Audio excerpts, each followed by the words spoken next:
list. Session 2 will discuss economic corridor development in ADB-supported sub-regional programs, and we will start with the sub-regional program under the ADB Southeast Asia Department. The moderator for this session is Mr. Alfredo Perdiguero, Regional Head for Regional Cooperation and Integration in the Southeast Asia Department of ADB. He has worked in Southeast Asia for the last 20 years and has broad exposure, deep knowledge, and extensive work with ADB and RCI issues in ASEAN, the Brunei Darussalam, Indonesia, Malaysia, Philippines, East Asia Growth Area, and the Indonesia, Malaysia, Thailand Growth Triangle, and the Greater Mekong Subregion. The floor is yours, Mr. Perdiguero. Thank you very much, Aline. And very good afternoon, everyone. I hope you had a good lunch. So this afternoon, we are going to have a session to share experiences with all of you about how are we doing and what are we doing in Southeast Asia on developing economic corridors. As mentioned this morning, actually there was, in the Greater Mekong region was the pioneer region in which we start piloting and coming up with this idea on how to develop economic corridors. So it will be, I think, interesting for you to see the history of how did we evolve in our thinking on what are economic corridors. Some of the issues were already mentioned actually by Pradeep this morning also. But also we have two other sub-regions where actually are doing also their own thinking and their own work in economic corridor development, and they are not land-based economic corridors. They are archipelagic areas. This is the BIMP, EAGA, and IMT, Indonesia, Malaysia, Thailand, and also the one has been mentioned, the Brunei, Indonesia, Malaysia, Philippines. So that will be a different way also in which we do economic corridors which are not land-based, and that adds a little bit more of complexity sometimes into the economic corridor. Let me introduce, we're going to have this in two parts. First, we're going to have a number of presentations, and we have some presenters which are here face-to-face. Some of them, they are virtual. We'll have a total of 5 presentations. We'll try to do this within, let's say, 45 minutes. We will see. And then we will open, have a panel discussion where the participants of the speakers plus another 2 participants will also discuss and go a little bit deeper into that. And of course, we want to have some space for all of you to also comment. We didn't have, in fact, this morning time for the Southeast Asia participants to really even give the views on the interesting presentation from Pradeep. So that will be a good way to also go a little bit deeper into some of these areas.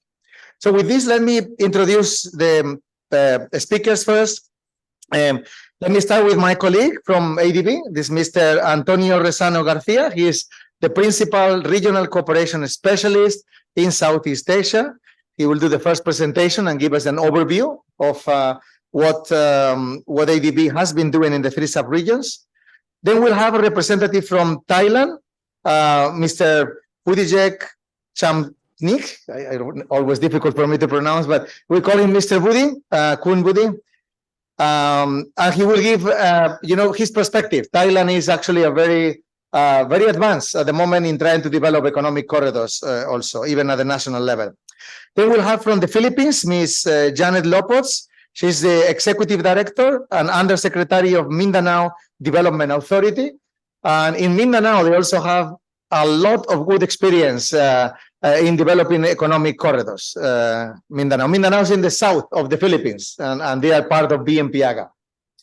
That will be followed also by my other colleagues. I hope they are online. Yes. They are online.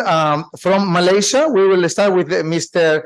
Partivin Subramanian. He is the Deputy Director for Regional Development Division from the Ministry of Economy. He will give a little bit of perspectives because Malaysia is also very famous in developing economic corridors. And that will be followed by Dato Raghu Sampasivan, which is the Chief Operating Officer of the East Coast Economic Region Development Council.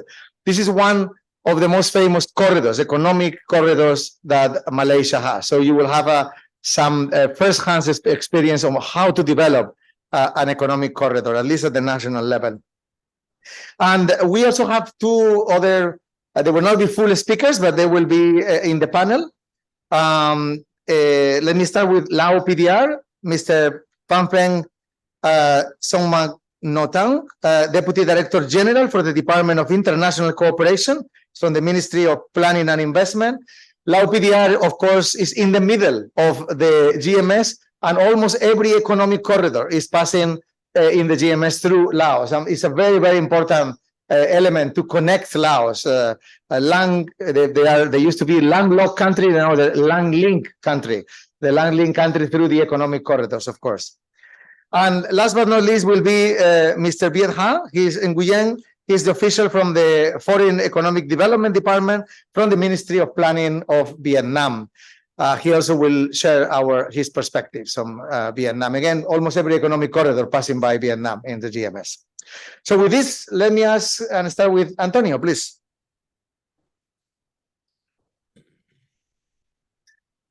Thank you, Alfredo. Yeah. How do I do it? Down will be next. All right. Okay. Thank you, Alfredo. Good afternoon, everyone. So as Alfredo said, I'm from the Asian Development Bank from the Southeast Asia Department. I'm just going to give a presentation just to set the context a little bit of the various initiatives of RCI and that have a strong ECD component in them from Southeast Asia. And you will really be able to see how these three initiatives that have been developing economic corridors, because of their overlapping membership and the geographical proximity, have been learning from each other. So you will see how the evolution is along these three initiatives. And then at the end, I will also give some short takeaways, some key messages or lessons learned that we have from the experience from these three initiatives. The first one, let me just give an overview of the GMS Economic Corridors initiative under the GMS program. The GMS program was set up in 1992. You can see here the membership, the Mekong countries, and that includes 2 provinces or regions of PRC. There's some strategic priorities that are very famous in the GMS program, the 3 C's, community, connectivity, and competitiveness. But the economic corridor approach didn't really start from the very beginning of its creation of the program.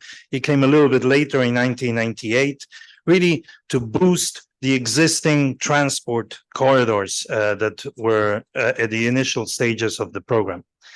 So in this slide, you can see the evolution of the economic corridors in the GMS program. You know, starting really from the very beginning in the initial years, looking at road projects, transport connectivity.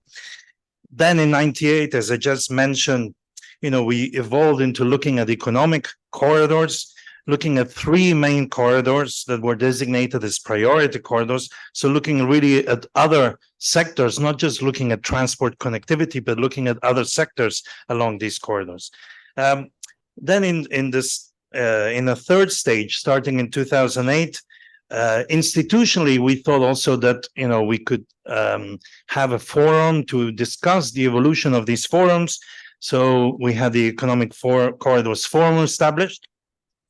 And we also, for each of the 3 corridors in the GMS, there were some strategies and actions plans developed. Looking in more detail at what kind of investments and what kind of interventions were required for these 3 corridors. The last stage, starting in 2016, looks really at, after an assessment of these corridors, looking at some reconfiguration, expansion of them, and looking also at how to have a more deeper focus under each corridor. The next slide describes a little bit more detail the last stages that I just mentioned, and looking really at the strategy and action plans for the 3 corridors, how they were assessed, the directions and action plans that were developed for each of them, and a review that took place in 2015. That review led to a conclusion that we really needed to make a much broader assessment of the overall economic corridors of the program. Really looking not just looking at making an assessment of the transport infrastructure conditions, the cross-border facilities, but looking really at the potential economic potentials of the corridors by collecting data from various sectors of the economy along these corridors. In parallel, almost to this assessment, there was also a demand to, have a review of the configuration of the corridors, and that really led to the corridors being expanded to include a lot of the capitals of the countries and some of the major economic centers. The initial 3 corridors did not really have that configuration of including all the major economic nodes of the sub-region. And here there was a really a strong focus on making sure that all strategic nodes were included in the corridors. Part of these nodes included, the major maritime gateways or the industrial hubs, really to make sure that the trade flows were carefully reflected in the alignment of these corridors. In the last stage in the GMS program on the economic corridors is really the stage that we're in at the moment, where we're really looking much more in detail and in depth on a particular section of a sub-corridor or a corridor. There was an agreement between countries and also between the development partners that it was difficult really to look at an entire corridor and how to, make sure that that corridor was properly developed. And it was perhaps, more effective to look at particular subsections of a particular corridor where, all the aspects of an economic corridor development could be really properly addressed between several countries or within just one country. So we have 2 examples that have been undertaken, supported by the GMS Secretariat, one between Myanmar and the PRC in 2019, and one more recent between Laos, PDR, and Vietnam that is just being completed this year. This more careful analysis and in-depth analysis of a corridor section usually follows a 2-phase approach, where first we make a careful review and assessment of that section, and then we propose a comprehensive strategic action plan for the development of that subsection section of the sub-corridor or corridor. So as you can see, this is the latest stage that the GMS program has achieved and evolved. Let me now move to the next regional initiative, which is the IMT-GT. Similar to the GMS, founded in 1993 with 3 member countries. But the interesting of this part of this membership is that the membership is mainly at the subnational membership with 32 provinces and states. So really giving a key role at the local level in economic corridor development. The ECD and the IMT-GT has evolved since then, mainly since 2007, when the economic corridors were identified as trunk lines, so really looking at transport corridors in a sense. In the next phase, it moved really into looking at other sectors of the corridor, similarly to the evolution of the GMS program, looking at priority projects across different economic sectors in those corridors. And more lately, adopting a more spatial approach for development of these corridors. This is more recently in the implementation blueprint since 2017. But nevertheless, there was a request for a review and assessment very recently in the IMT-GT, because although there was quite a lot of progress in the development of these corridors, namely in terms of transport connectivity or border crossing points, there was also a view that a lot of the progress and the development of these corridors was coming really from a national perspective, without really looking at the entire economy of the transnational corridors. And these corridors were also being developed really without a proper framework at the sub-regional level. So really looking really from a country perspective rather than a sub-regional perspective. This led to, in 2018, to a request for a comprehensive review of the existing corridor network. In terms of what that review led, there were some key findings in terms of how as I just mentioned, very good progress in connectivity issues, although some gaps in terms of multimodality of that connectivity, more emphasis was identified in terms of the rail links to ports or road links to ports. And also a conclusion that maritime links in some cases did not materialize. Also in terms of the aviation or the air, some air corridors were really not materializing. However, in terms of cross-border infrastructure, there was quite a lot of progress and all the facilities were considered adequate. But all that led to really cross-border trade not really increasing in the last 4 years. Of course, the last 4 years were probably a little bit affected by COVID, but nevertheless, despite all this progress, the gaps were really affecting that cross-border trade was not increasing significantly. There was also a conclusion that there was a much bigger role for local stakeholders to play in the development of these corridors. And that was very much related to the importance, the growing importance of value chains in terms of the alignment of value chains with economic corridors. So here you have the recommendations that came from that assessment. A lot of the recommendations are reflection of the findings. There was strong focus on second generation road links, focus on multimodal connectivity, also a reconfiguration of the economic corridors to create a network. This is something that I will address a little bit later. There was, the conclusion that the network effect of having corridors was crucial for the success of all these corridors. Having a corridor from A to B was not sufficient, while an interlinkage between various corridors will create a much higher impact in terms of economic development. And as mentioned, a much closer alignment to the value chains. This is an evolution maybe from trade flows to value chains. It's a little more of a up-to-date terminology, but we were not just looking at the trade flows, we're really looking at the production and transport chains between various nodes along specific corridors. The third initiative that I want to describe is the BIMP EAGA, also established in 1994 with 4 member countries here listed. While the economic corridors originally were under the connectivity pillar, that really reflects how they were, initially seen as transport corridors rather than full economic corridors. But from 2012 to 2016, there was a little bit of a spatial approach to identify key investments across various economic sectors.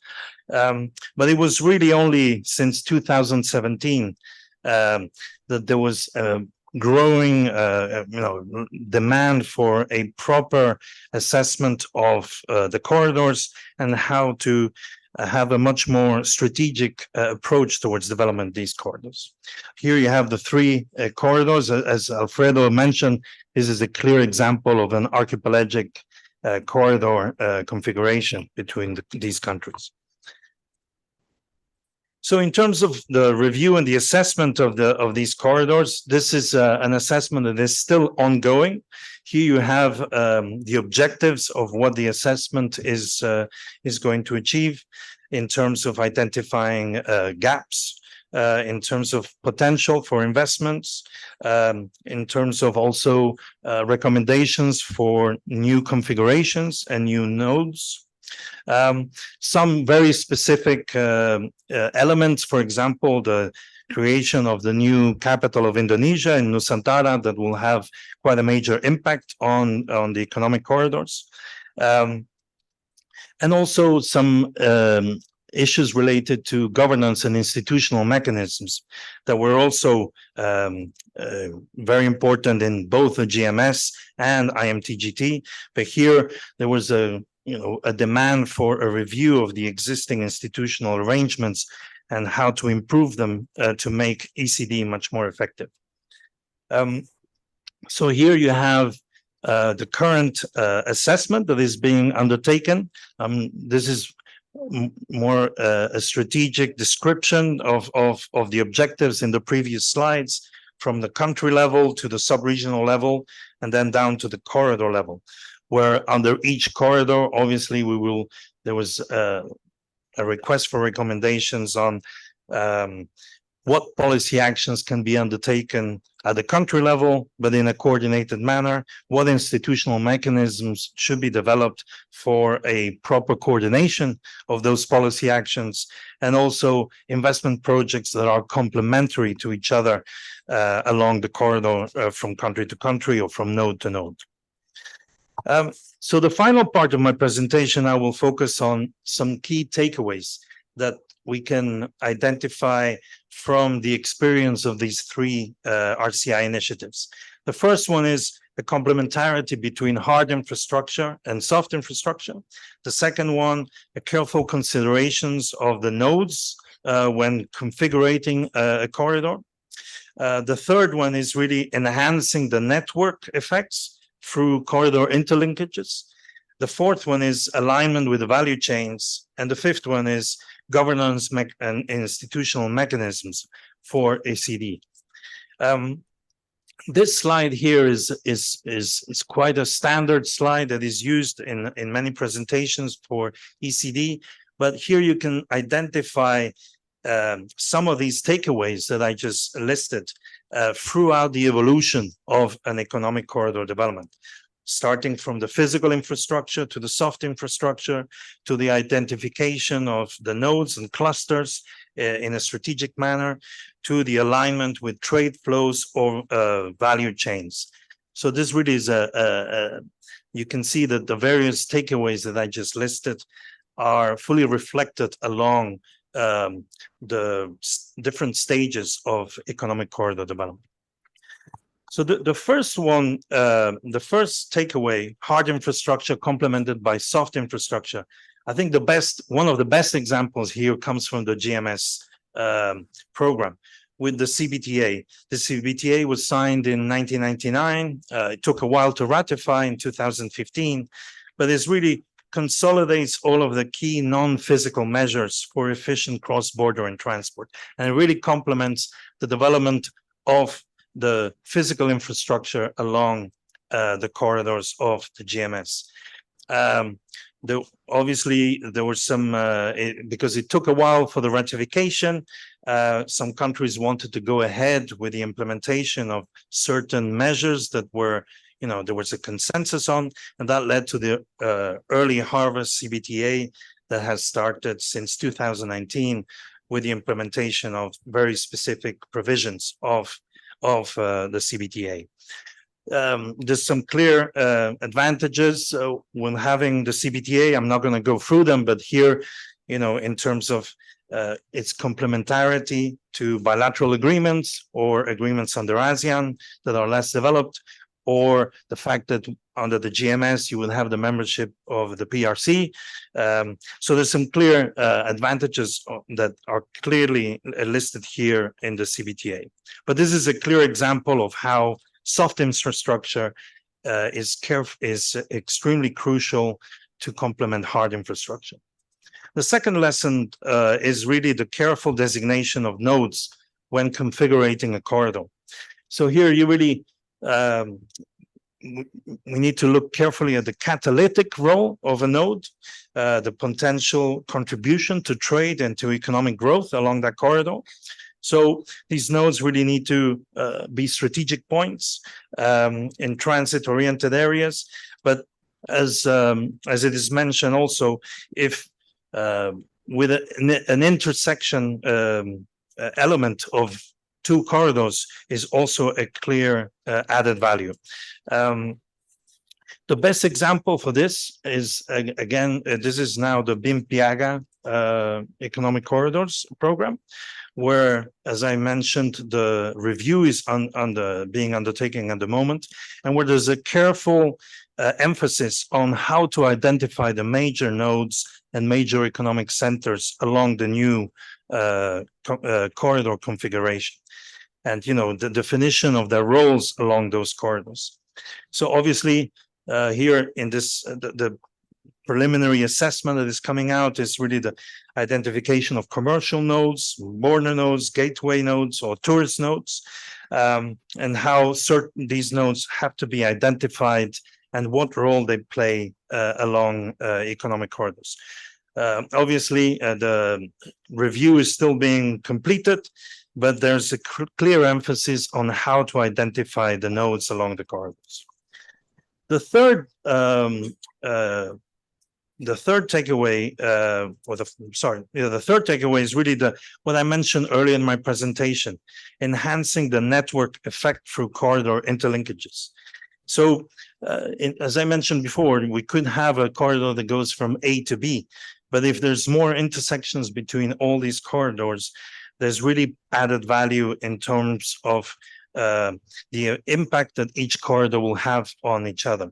So this is what, instead of having single corridors, the network effect of corridor is now being crucially considered in terms of economic corridor development. The IMT-GT really provides the best example lately, where, in the last review that I mentioned earlier in my presentation, really identified how the corridors could intersect each other, how the nodes that provide those interlinkages would be identified and developed. The next takeaway is on the alignment between corridors and value chains, and this is what I mentioned before, that until quite recently we talked a lot about trade flows, but more recently we really talk about the value chains. I think the post-pandemic situation has really emphasized the importance of value chains. So the value chain mapping of economic corridors is now really considered crucial in order to enhance the comparative advantage of each corridor. The value chain to individual products really needs to be considered.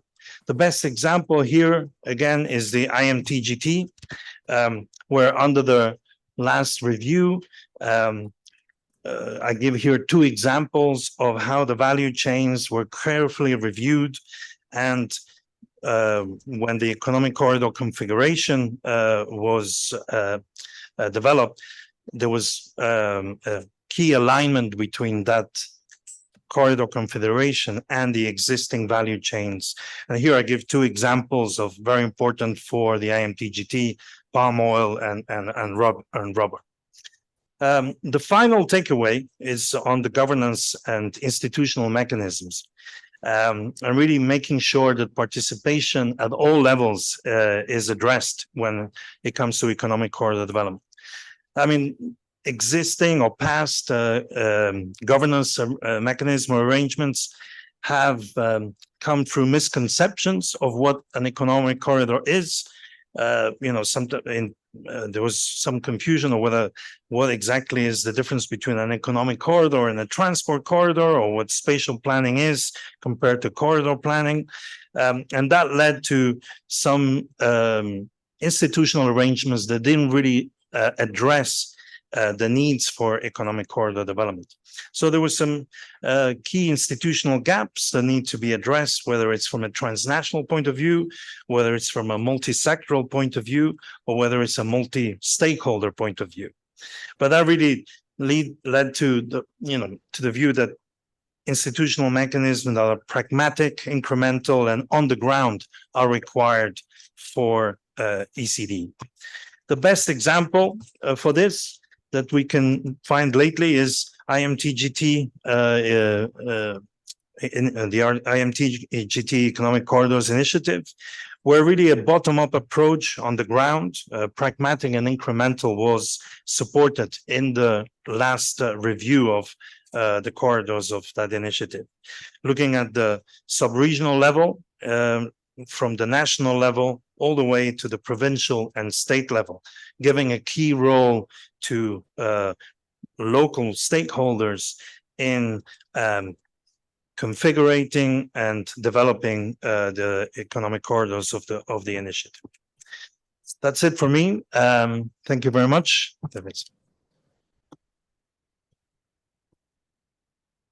Thank you very much, Antonio. This was good. I think you got a good overview somehow of the history and the evolving thinking that we have had in Asian Development Bank, and the countries have had, especially they are the one who are leading the programs in economic corridor development, starting really with probably at the beginning very much thinking on transport and trade corridors to link, and then moving more and more into real economic corridors, which we have realized that is much more difficult really to implement. I mean, it's already difficult enough to have a good, efficient transport and trade corridor, but having a good economic corridor is even much more complicated. And also thanks for the takeaways. I think these are summarizing some of the latest thinking that we have been learning and we keep learning from in the GMS program, in BIMP, EAGA, and IMT. We learn from each other, the programs, and we learn from all the work. Not always successes, but you have to learn even from your mistakes somehow. And I think the takeaways put together very well some of the latest thinking on where are we at the moment on this evolving thinking. So now let's move to, I'm going to have 4 other presentations. Each one I will ask, please to keep it to 8 minutes. Strictly, I will control the time strictly, please. I'm going to start with Thailand. As I say, Kun Wooding. He's the Senior Analyst Office in the National Economic and Social Development Council. This is, of course, the agency that do all the planning for Thailand. And this is a very, very important agency. And one of the things they have been doing is really developing also economic corridors as just one other tool on development in Thailand. Please, Kun Wooding.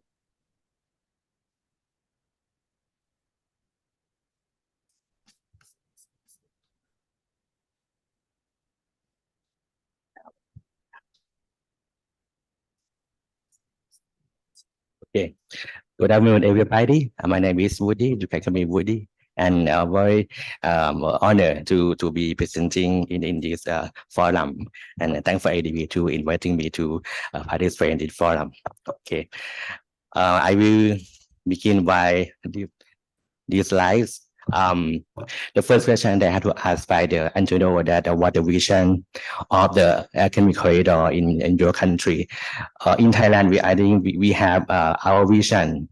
Our vision is that to connect our country to along to develop our economic corridor from we would like to connect to the China,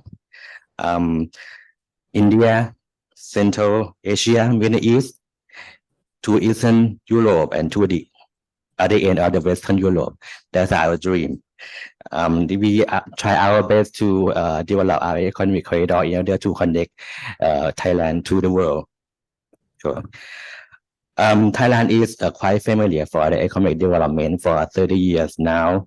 For example, we apply our the economic development in our national economic and social development plan. Since the 10th plan, it's now 20 years or 30 years already. And for the past, we experienced a failure and also successes of economic corridor development. But I think that all the failure and successes in the past has been shaping Thailand to what we are nowadays. Allow me to tell you that the timeline of Thailand's economic corridor by next slide.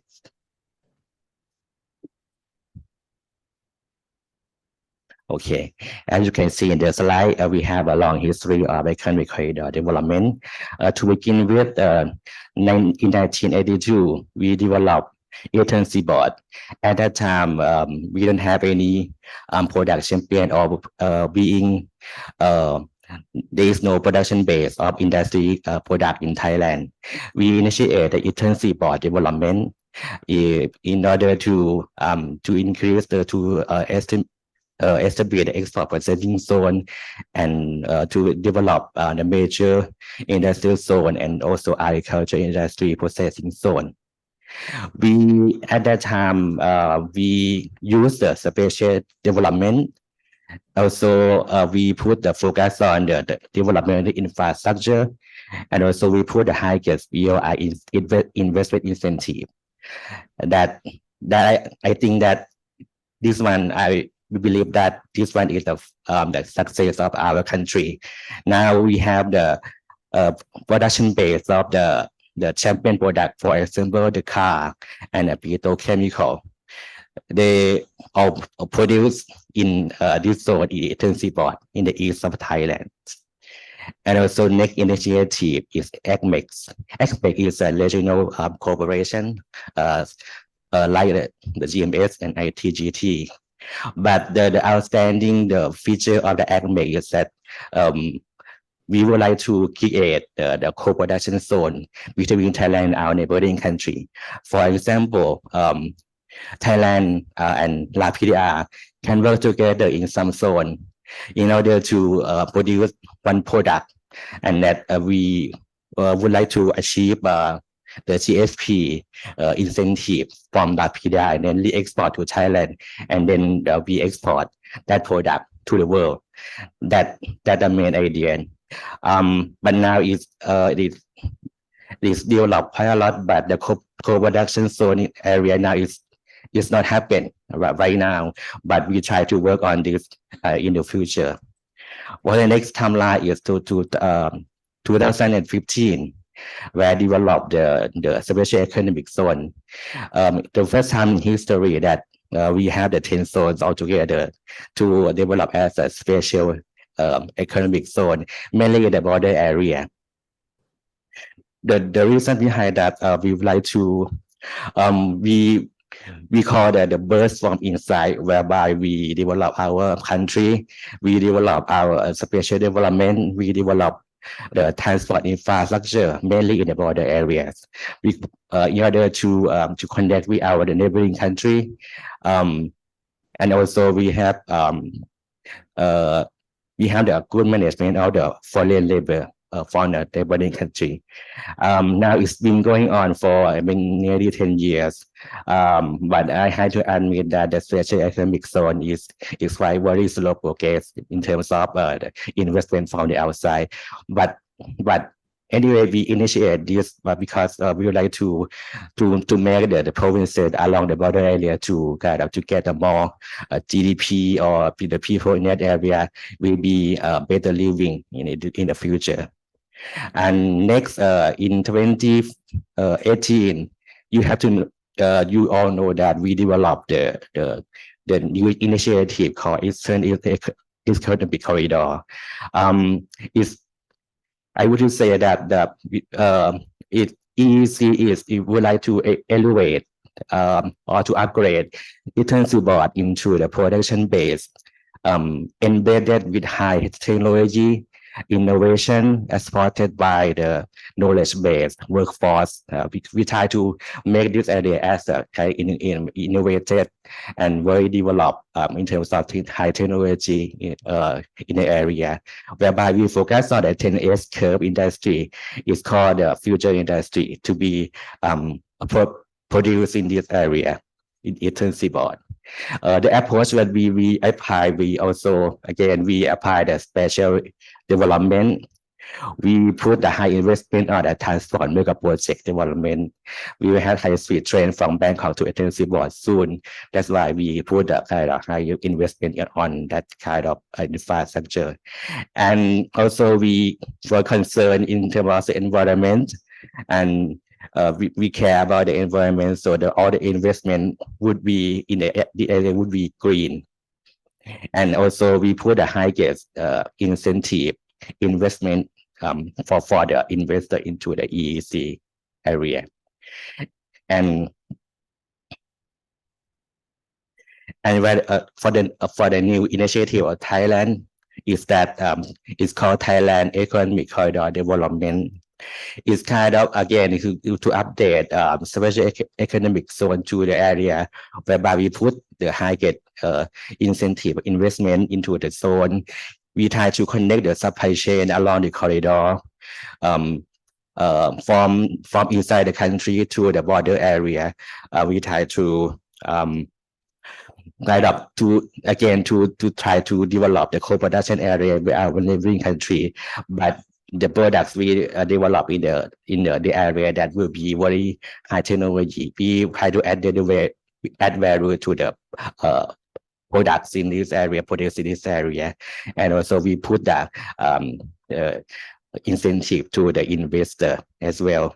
And also, we would like to head up to elevate, upscale and rescale of labor, mainly the labor for the neighboring country. That's why that's the main approaches of the new initiative of Thailand. It's called Thailand Economic Corridor Development, but it's kind of very in initial, not in a starting point of the economic corridor development of Thailand. But I think we pursue this strategy right now, and our office, National Economic and Social Development Council, we as a category of this program, we try to implement this initiative in the future. Might be, I think it will be head of. We hope that it will be a success and make Thailand to connect with the neighboring country to the world as our vision that I mentioned at the first slide. Okay, 2 slides left actually. Be quick. Okay, I will skip this. It's a kind of social economic zone and the Thailand economic corridor program. And then our approaches we apply to Thailand economic corridor program development program. Yes. Okay. I took this from Antonio, but without your permission. I'm sorry about this, but I think this picture is very beautiful. I think it represent how Thailand go through the development with the study guidance was that you present to us earlier. I think Thailand is not M type anymore, EBS type. We put a lot of spatial development into our development program, and also we are in the middle of it is urban between urban development corridor and economic corridor. We not yet reach the economic corridor completely, but we trying to reach that goal. Okay, we are in a zone 3 and we try very hard to going to zone 4, but in the future maybe we will achieve this. So how we get there to zone 4? I think we have to have kind of three points to get we like to go. The first one with is that institutional adjustment. Whether or not the EEC which is the lawful organization in Thailand to kind of to extend their work to cover social economic zone in Thailand. Maybe they kind of extend their work to more focus on to connect with a neighboring country. And the second point is that whether or not we should implement a lot of infrastructure. So should careful planning about the infrastructure. For example, we would like to put more investment on the mega project of transport connectivity. I think it should be the good idea. Or you can cooperate with the neighboring country for development. We have the organization CONEDA, which is kind of they are development partner as well. So we have to forum to talk with a neighboring country. I think the second point, the third point, the last point, I think we have to extend a lot more about the supply chain with neighboring country. That's why we have to cooperate or to talk more with our neighbor about how to join hand with in a special economic zone along the border area. Yeah, and also a lot of fast FS and a lot more to do for specific study how to connect the supply chain to an neighboring country.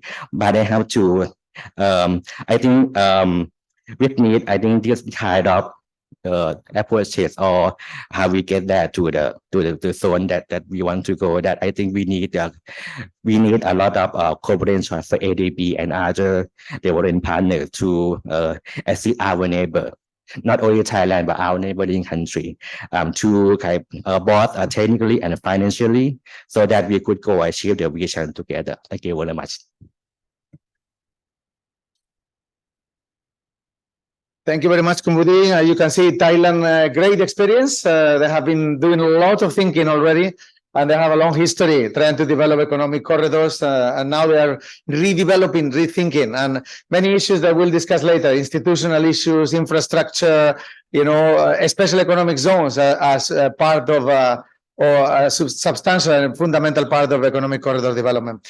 Let's now move to the second speaker from the Philippines. Again, is Ms. Janet Lopez. She's the Executive Director, Undersecretary of Mindanao Development Authority. And Mindanao Development Authority, we call it MINDA, is an authority that was established a long time ago already to develop Mindanao. They have special problems. If development is difficult in Mindanao, it may be even more challenging. So they created the government a long time ago, a special agency to develop that area. It's the whole south of the biggest island in the south of the Philippines.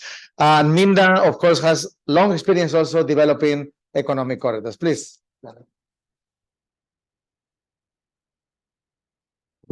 Thank you, Alfredo. It's a challenge to keep this into 8 minutes, but I'll try my best. So once again, good afternoon, maayong hapon in our local dialect. Let me share with you an experience of Mindanao. It's actually the southern part of the Philippines. Our office is the subnational agency under the office of the president. So let me share our insights and lessons learned.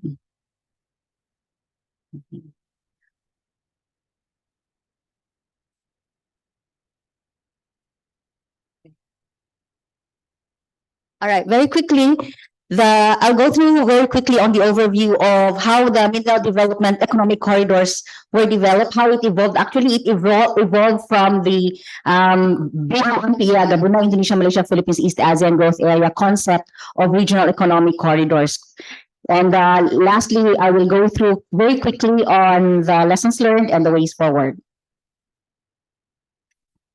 As a country, the Philippine economic recovery is underway. It's very important for us because as a subnational economy, we don't have our own independent policies of the national. So whatever happens at the national economic level affects us largely. So as you can see on the slides, we have been improving and our economic growth is back to the pre-pandemic levels. And that's a good news for us in Mindanao. Mindanao, the Philippines, is actually the second largest island in the country. We are actually 34% of the total land area and 23% of the total population. We are an agri-based economy, so we feed the whole country. Because if you can note, we are 99% of the rubber of the country comes from Mindanao, 90% of our poultry comes from Mindanao, so on and so forth. And we are very rich in natural resources, very rich in water resource. We host 8 out of the 10 largest river basins in the country. So you can imagine why we are an agri-based economy. Now, it all started with the presentation of the Asian Development Bank, our economic advisor in the BIMP EAGA, way back in 2007, I guess, if my memory serves me right. And the BIMP EAGA leaders, the presidents, the country heads during the Leaders Summit gave a directive for the BIMP EAGA to pursue economic corridors as presented. And so at that time we were thinking, we are not even ready for this. Malaysia, Indonesia were far advanced than Mindanao. So we had to do a little domestic work inside Mindanao. That's where it all started. So it evolved over the years, and the liberal policy of the economic policy of the country helped a lot. This is how it looks like. We have, from the larger BIMP EAGA economic corridors, we had to do our internal preparation as well. So we have the Northern Mindanao Development Corridor. We divided it into a spatially identified economic corridors. We have the agribusiness and logistics, which is the South Central Mindanao Development Corridor, Western Development Corridor, and the newest is the Bangsamoro Development Corridor when this region became autonomous. So that's the Bangsamoro Development Corridor. And it actually, the idea is that the people in Mindanao are a little conservative. We don't want to be very much outward looking without looking at inside. So we want to make sure that when we develop the economic corridors, it has to be intentionally linked to the rural communities in the countryside. It will have to be an anchor that will pull it up intentionally, because we don't believe in trickle-down effect. I mean, it can happen, but it can be generational. So it has to be intentional. This is how it looks like. I will not go through the reasons why they were created, but it came through a lot of studies. So this is how the building blocks looks like, meaning how did we prepare for the economic corridors concept in Mindanao, preparing Mindanao for the larger BIMP EAGA economic corridor. Phase one is technical planning. We did a lot of value chain assessment, supply chain profiling, industry clustering, and we looked at the natural agglomeration of the private firms.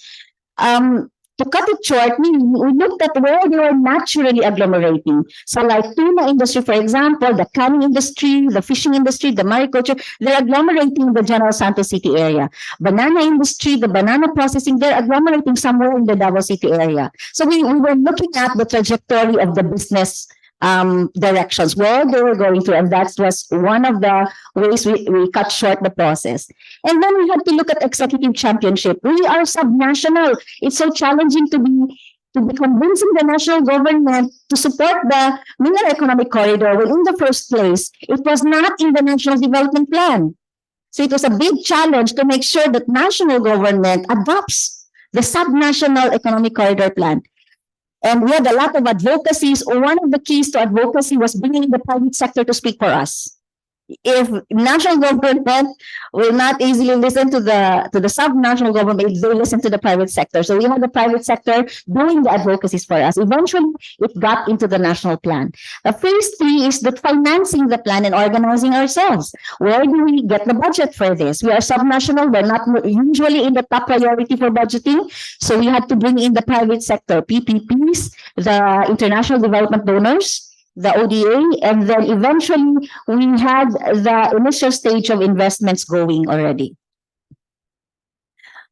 The planning stage, we didn't have the funds, but we had friends who supported us, including the ADB. So we divided the economic corridors, master planning, studies, etc., with the different partners, like the JICA, the World Bank, the USAID, and the ADB. So that's how it looked like. And on the other side are the studies that were conducted. There were plenty. And this was the strategy that came out. 7 I's: interconnectivity, institution, innovation, integrity of the environment or climate change, indigenous knowledge. We cannot always adopt the Western style or the approach which is not indigenous to us. Otherwise, we will be met with a lot of reactions. Industry development and investments promotion. On the other side, we show you how it will pull up the rural communities and the linkages. Okay. Eventually, as we said, it was started in 2007, but it was only mainstreamed in the national agenda in 2012. That was how long we had to do the advocacy. But that really spelled the difference. We knew that it was already in the national plan. It came out in the Philippine Development Plan already as it was adopted. And then the the president himself was already talking about it.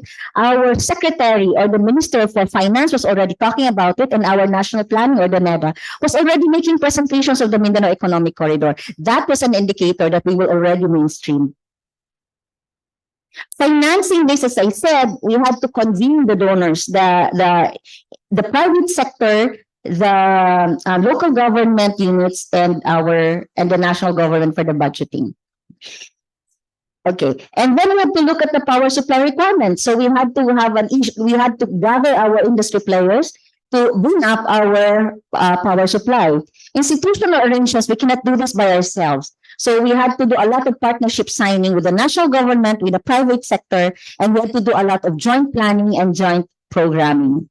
We had to do private investments because they would be the one to finance. Government will just provide the enabling environment, but it's going to be the private sector is going to actually implement the corridors projects. So these are just some of the recent developments. We now have eco zones in the corridors developed by the private sector, and we were surprised with the amazing pace by which they're getting locators and private investments.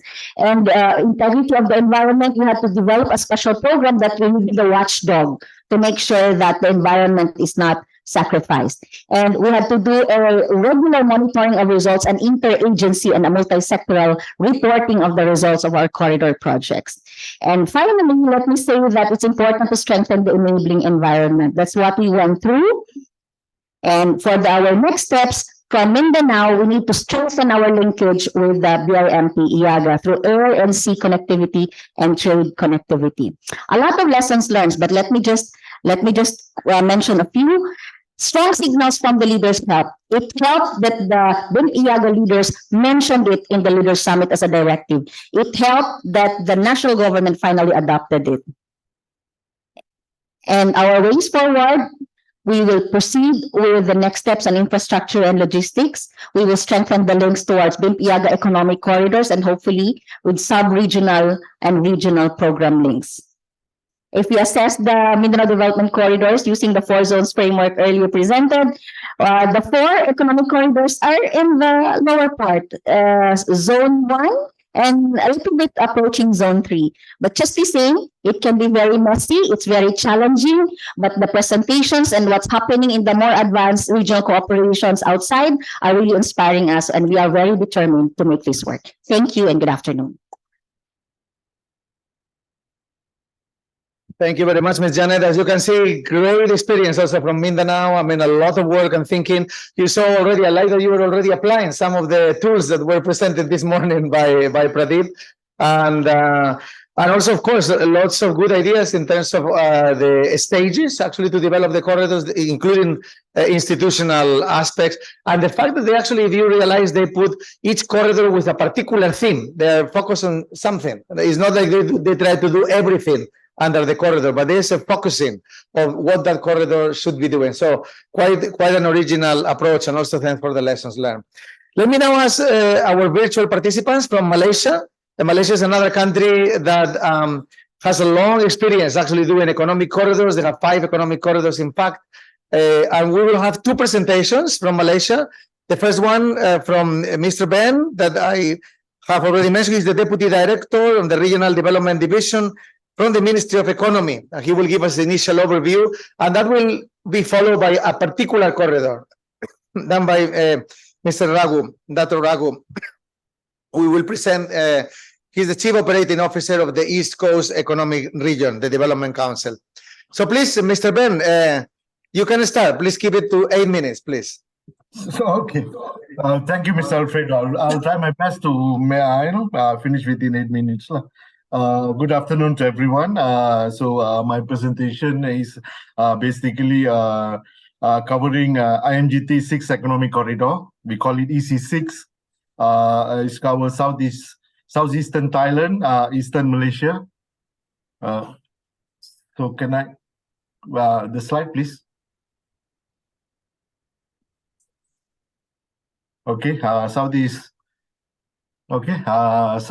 Thailand, eastern Malaysia, southern Sumatra Economic Corridor. It's basically EC6 is covering 17 state and province. Originally was 14. So in October 2021 in IMGT Summit, 3 states from Malaysia is adopted under EC6, that is Terengganu, Pahang, and Johor. So we can say the southeastern Thailand, eastern Malaysia, southern Sumatra Economic Corridor or corridors, Economic Corridor 6.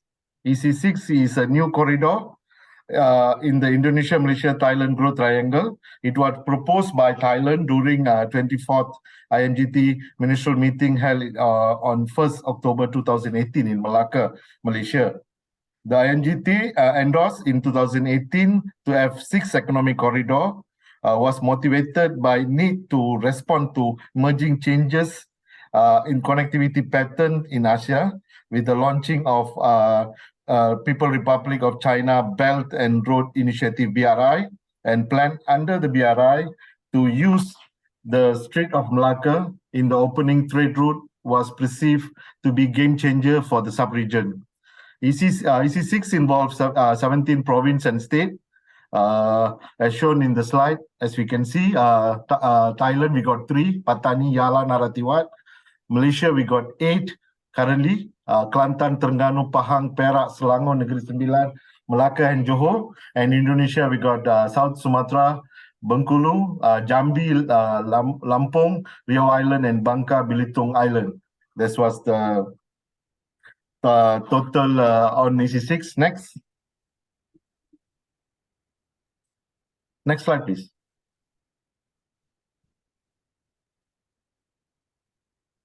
Okay, now we'll go to East Coast Economic Region. This is basically Malaysia East Coast Economic Region. We call it ECR. Okay, Malaysia's strategy for EC6 is aligned with the government strategy to develop East Coast Economic Region, ECER, by enhancing value chain, increasing knowledge and capacity innovation, addressing socio-economic inequalities, and improving quality of life. To realize this goal, the ECR Master Plan 2.0, that between 2018-2025, identify 6 key economic clusters, namely tourism, oil, gas, and petrochemical, manufacturing, agribusiness, human capital development, logistics, and services. So these clusters would be supported by development in transportation, infrastructure, property development, environment protection to make the region an ideal destination for business, investment, and quality living. Okay, next slide, please. Okay, next we go to EC6, East Coast Rail Link. This is part of the development under ECR. The development of Eastern region will be boosted with the construction of East Coast Rail Link, ECRL, which part of PRC BRI. The ECRL will connect the Peninsular Malaysia's eastern and western coast, providing the province of southern Thailand with the access to Malaysia port through Kelantan and Perak. It also expands opportunity for Sumatra province along the eastern coast to tap into new trade route through expanding maritime link in Strait of Malacca.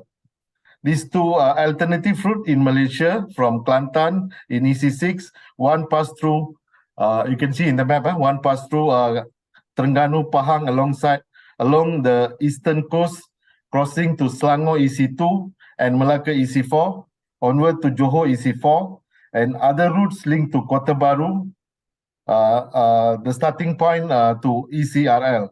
Pass through Perak EC2 and Port Klang in Selangor, which will end point of ECRL. Go up to Melaka EC4 and Johor. So that will be the route for the East Coast Rail Link that will really help to boost the economic development in the particular areas. Next. Okay, next, because I've been instructed to talk about IMT, so now I'm talk about Southern Eastern Thailand and Eastern Malaysia. The EC6 link Thailand southern province of Patani, Yala, and Narathiwat with the east coast of Malaysia, starting at Kelantan. Thailand EC6 strategy is to integrate provincial production network in 3 provinces with halal and other food supply chain in Songkhla, nearby areas. Because of security issue that limited outside investment, agriculture product is transported to nearby factories and exported directly through Thailand-Malaysia borders. Pardon? Okay, Thailand has a great opportunity to become a supplier and producer of halal product. And then with the new EC6, it will be possible for more integrated halal food value chain between Thailand and Malaysia, enhance domestic value chains, which also boost productivity and economic resilience of province of Thailand. So next slide, I'll go to the Eastern Malaysia, Southern Sumatra. So Eastern Sumatra link with Malaysia is primarily through maritime mode across the Strait Malacca, and with Thailand through a multi-modal link via Peninsular Malaysia. Indonesia's strategy for EC6 is linked to Rio Island, Bangka Belitung Highland with rapid development in Malaysia. Both provinces play a strategic role in Sumatra development. Batam and Tanjung Pinang in Riau Island are strategic nodes in the growth corridor, while Pengkal Pinang, Natuna, and Tanjung Pandan in Bangka Belitung Island are strategic nodes for equalization corridors. Okay, next slide.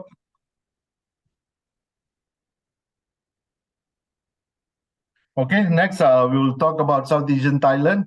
It's basically the configuration of E6 was designed to link with other MGT economic corridor. This create a network of transport links that impact regional allocation and distribution resources and benefit.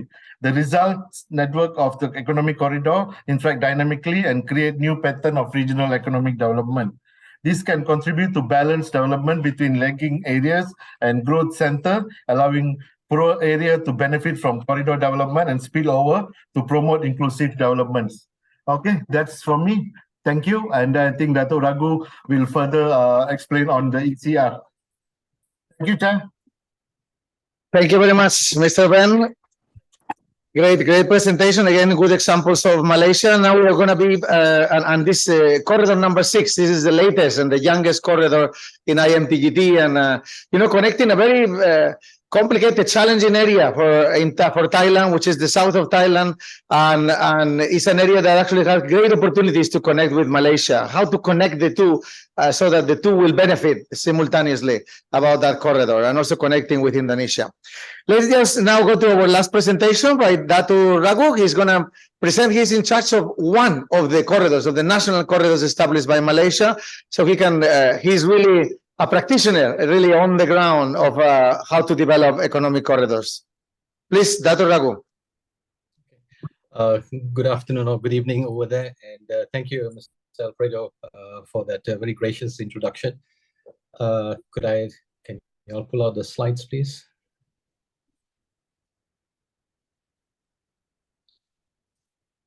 Well, the ECR is one of the 5 corridors in Malaysia. I don't see my slides being pulled out.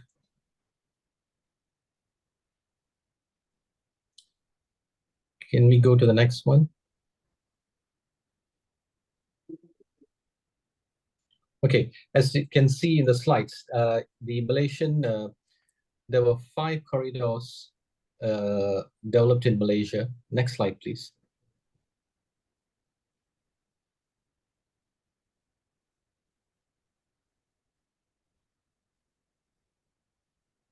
It's still on slide 1. Okay, as you can see here, in Malaysia, we came up with 5 corridors, and this was established in the year 2007.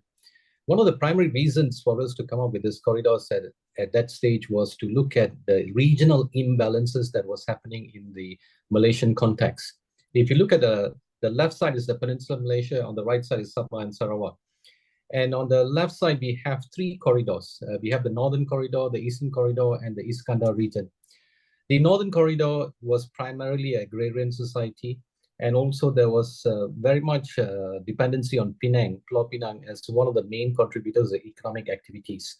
So when the Northern Corridor was formed, they were looking at how can we boost the other areas within the Northern Corridor to look into a more balanced development. Similarly, we looked at the East Coast region for balanced development. And for Iskandar, we were trying to leverage on the overflow or outflow from the Singapore industries that were moving out from Singapore and how we could leverage on that to develop the southern region a bit. In the Sabah and Sarawak, the Sarawak was primarily looking at renewable energy to look to boost heavy industries where there'll be cheap electricity supply, and that's how Sarawak was formed as one of the regional authorities.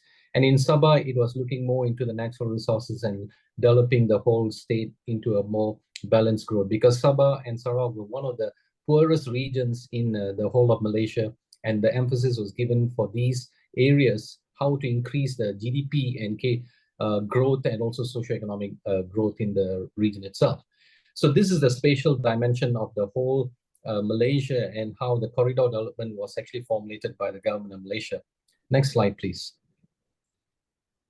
Now, coming to our Eastern Corridor. Just now, Mr. Antonio was presenting one of the key factors is, the regulatory framework. The corridors in Malaysia, especially the Eastern Corridor, we have 3 levels of coordination. It's a top-down, bottom-up kind of approach, where our corridor is actually, the chairperson is the Prime Minister of Malaysia. And in the board, we have the 4 chief ministers of the states that are involved in the Eastern region in the board. We have the finance minister, we have the economic minister, and also we have the chief secretary of the government as the board members.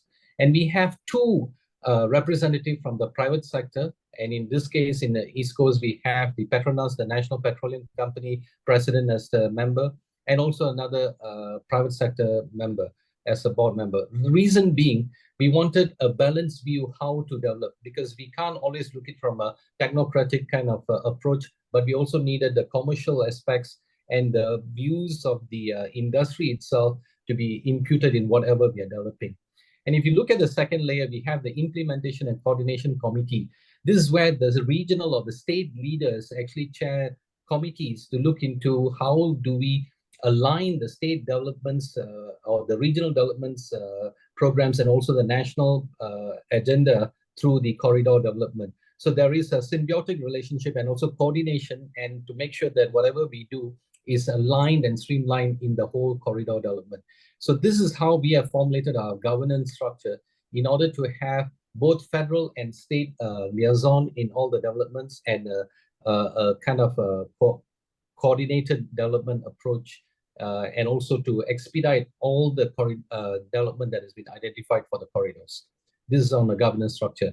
Going on to the next slide. This is our master plan, and we have, when we first formed the East Coast Corridor, we had our first master plan, which was approved by the Parliament of Malaysia in 2008. In that master plan, it's a 3-volume master plan where we looked at the spatial aspect, we looked at the economic aspect, the clustering or the sub-clustering of all the economic activities, and we came up with the master plan.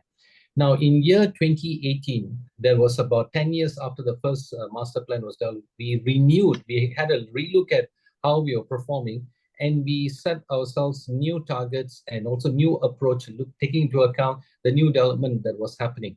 So if you look at this, we have KPIs for our corridor. We were expecting to bring in 70 billion investments by 2025. This is a 7-year period. Create 120,000 jobs and 60,000 entrepreneurial opportunities. We also included logistics and services as a new cluster that we wanted to give emphasis, because some hard infrastructures were taking place. Now we wanted to look at the end-to-end connectivity supplementation through the soft logistics approach, the supply chain approach to the whole thing. And we also, if you look at the 6 strategic initiative, one of it was ICT infrastructure and also Industry 4.0 adoption. As we saw towards 2018, Industry 4.0 was gaining traction, and we had to look at how we will approach on the corridor development, taking to the new aspects that were being applied in all over the world. So this is how we actually have a proper master plan, identifying the clusters, the sub-economic activities, and also the projects that we will implement in the region itself. So it is important that we have a proper framework to follow through in any corridor development. Next, please. Next slide. Now, a point to note is the Eastern Corridor actually constitutes about 52% of the landmass of Peninsular Malaysia. We have 31 districts or sub-regions in this place, and we can't be doing projects all over the place. So within the regional context, we also came up with what we call key development areas or nodes. I think Mr. Antonio also referred to in his presentation just now. It is important that we looked at a certain targeted areas as key development areas. In this case, in East Coast, we have 6 nodes that we have identified, looking at each of this node on its strengths and weaknesses, and looking at projects and programs that will help for those nodes to be developed. And if you can see this, there is a balanced kind of development overall in the region itself. No area is left behind. And looking at the strength of each area, we have now got certain aspects that will be given focus. Like example, the special economic zone, which is node 1, is where the primary manufacturing activities are taking place. So our emphasis is on more manufacturing activities there. If you look at node 5, it is a bit more rural, and it has got more of tourism aspect and more of agriculture producers. So we look at what are the keys, benefits or advantages of that area, and then look at the economic activities that can be further enhanced to support economic growth in this sub-nodes itself. Now, going on to the next slide. Dr. Ragu, you have 1 minute, 1.5 to wrap up, please. Yeah, Okay, thank you. yeah, I will go faster. Okay, next. We also play a role as a one-stop center where any investment that comes to the region, we will facilitate the investments through a one-stop center, looking into the incentives, looking into the manpower requirement, expatriate positions. So it is also important that we bring both the federal agencies and the state agency together to expedite investments into the region. Next, please. And we took an approach where we implement projects that will support the growth, private investment, and also human capital development. That means you can see here the hard and the soft elements of development are incorporated in any approach that we do in the development in the region. The private investments to support the federal funding, and also the human capital development so that the regional people actually benefit from the development that is coming into place into the region itself. Next slide, please. And this is the evidence of the investments that has come into the region. The private sector plays a big role in trying to actually boost the regional development. Over the last 15 years, we have got about 163 billion in investments. Next slide, please. And infrastructure, we have emphasis on infrastructure, both rail, ports, and also roads to complement the overall growth. If you look at the infrastructure map here, it coordinates with the 6 nodes that I showed earlier. So they all are linked by all this infrastructure. Next, please. Next, please. And this is the rail network. And if you can see along the rail network, we have also developed industrial parks ready with infrastructure to attract investment. And to date, we have attracted about 44 billion investment. So the development of industries and also the rail link or infrastructure link is very key in developing and bringing in investments into the region. Next, please. And in agriculture sector, we play the public-private sector. We call this anchor company model. What we do is we prepare the agricultural land with infrastructure, and the private sector comes in, and then they will develop it with their, like for instance, a cattle farm. They'll bring in the cattle and the machineries for the milking and those kind of things. So it's very important that we have a very good model of cooperation between the private and public sector. Next, please. For tourism, we looked at the areas that we want to maintain the natural environment. So we come up with tourism projects that actually helps to sustain the environmental beauty of this whole area itself. Next, please. And last but not least is the human capital development. As I mentioned, we have multiple programs to look into how we can actually bring the local community into the mainstream of the investments and developments that we are bringing. So we have programs on entrepreneurship, programs on human capital upskilling. We have programs for the indigenous people in the region itself, so that all these people in the local environment are actually benefiting from the development that happens in the corridor.